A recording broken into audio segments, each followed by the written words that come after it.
Think about it. Summer barbecues, movie nights. What's one food that's almost always there? Corn, right? Sizzling on the grill, popped and buttery. It's just everywhere. And most of us, well, we kind of write it off as just a simple, starchy side dish. But what if there's way more to the story? Let's dive in and figure out if corn is just filler or if it's hiding something much, much more powerful. So let me ask you straight up. When you look at an ear of corn, what do you really see? Just a vegetable? Maybe a guilty pleasure full of carbs? Or could this super common summer food actually be a secret superfood? Well, we're about to find out.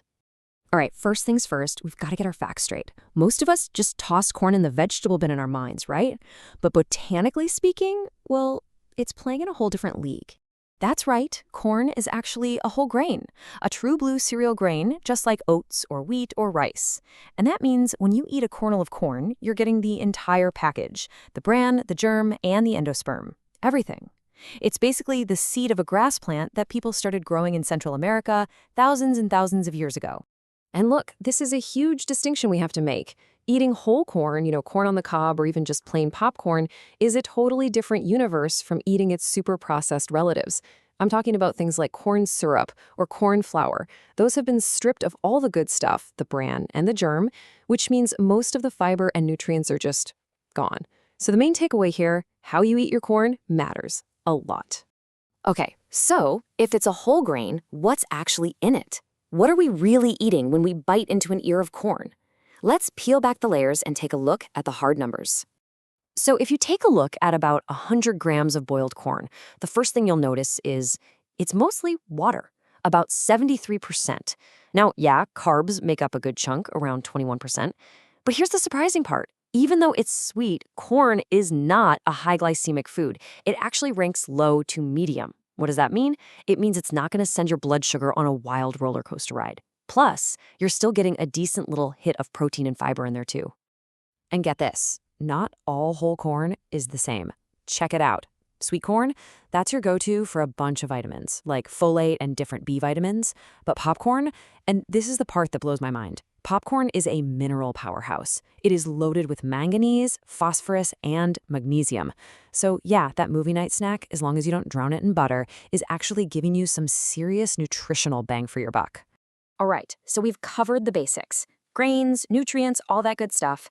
But now we get to what I think is the most incredible, most unexpected health benefit of corn. And no joke, it's a benefit you literally have to see to believe. Okay, let me introduce you to two little superheroes, lutein and zeaxanthin. Don't worry about the names. What you need to know is they're super powerful antioxidants, and you find a ton of them in yellow corn. And here's their superpower. They build up in the retina of your eye and act like internal sunglasses. They literally help protect your eyes from damage caused by blue light. And why is that a big deal? Well, that damage from blue light is a major, major cause of two things you've probably heard of: macular degeneration and cataracts. We're talking about two of the leading causes of blindness around the world, especially for older folks. So having plenty of lutein and zeaxanthin is basically like having a built-in defense system for your vision. I want you to lock this number into your brain. 6 milligrams. So what's so special about 6 milligrams? Well, that is the magic number. Study after study has shown that getting around 6 milligrams of lutein and zeaxanthin every day can drastically cut your risk of developing those serious eye diseases. And guess what's a fantastic way to help you hit that number? You guessed it, yellow corn. Okay, but let's be real. It's not all sunshine and eye health heroes. To get the full picture, we really have to talk about the other side of the coin. The controversies, the potential downsides that always seem to pop up whenever corn is the topic of conversation. So there are usually 4 main things that come up. First, these things called anti-nutrients. Second, something scary sounding called mycotoxins. Third, the big one, GMOs. And finally, just the way we tend to cook it. Let's break these down real quick. First up, anti-nutrients. So whole grain corn has this stuff called phytic acid.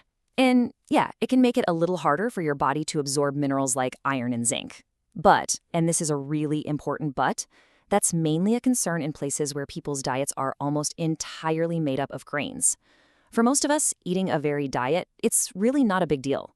Plus, things like soaking or fermenting the corn pretty much take care of the problem anyway. Next up, mycotoxins. Okay, these are nasty toxins from fungi that can grow on grains, and the danger is no joke. This example right here shows just how serious it can be. Improperly stored corn caused a fatal poisoning outbreak. But again, context is key. This is overwhelmingly an issue of proper storage and regulation, mostly in developing countries. As for those other two things, well, the GMO debate is a big one because most U.S. corn is genetically modified. And the high-fat prep issue, that's not really about the corn. It's about the mountain of butter and salt we love to pile on top of it. All right, so we know the good and we know the potential bad. So how do we make sure we're getting all the benefits and none of the downsides? Let's get into some simple, practical tips. Okay, this chart is probably going to surprise you. We're all taught that fresh is best, right? Well, take a look. It turns out that steaming, or even canning, corn can actually make those eye-healthy carotenoids and antioxidants more available to your body. Boiling, though, seems to do the opposite. It can zap some of the vitamin C. So yeah, how you cook your corn really, really matters. So it all comes down to 3 super simple steps. Step 1, choose whole. That means sweet corn, that means popcorn, not the processed stuff. Step 2, prepare it wisely. Think steaming or a light sauté, and maybe go easy on the butter and salt. And step 3, eat the rainbow. Seriously, if you see blue or purple corn, grab it. They're not just pretty, they're packed with a whole different type of awesome antioxidant. So where does that leave us? Look, corn isn't some evil food villain, but it's not a magical superfood that will solve all your problems either. The bottom line is actually pretty simple. When you eat it as a whole grain and don't go crazy with the toppings, corn can be an absolutely excellent, nutrient-packed addition to a healthy diet. At the end of the day, it's all about context, isn't it? The story of corn is so much more complicated than just good or bad. And that kind of makes you wonder, right? Now that you know the real story behind corn, what other foods have you maybe written off as unhealthy that might deserve a second look?